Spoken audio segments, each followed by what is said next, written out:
நம்முடைய வாழ்வில் ஆண்டவராம் இயேசு கிறிஸ்து செய்த நன்மைகளை, அற்புதங்களை நாள்தோறும் நினைவில் கொண்டு அவரை புகழ வேண்டும், நன்றி கூற வேண்டும், சாட்சி கூற வேண்டும்.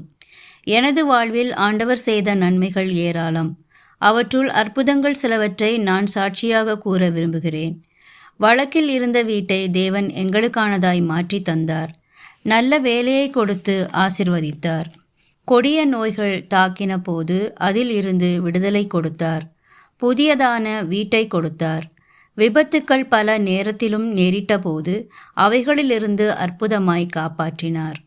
பிதாவாகிய யெகோவா தமது குமாரனாகிய இயேசு மெசியாவின் வாயிலாக நமக்கு செய்து வரும் நன்மைகளுக்கு, அற்புதங்களுக்கு சாட்சியாக நின்று நன்றி கூறுதல் வேண்டும்.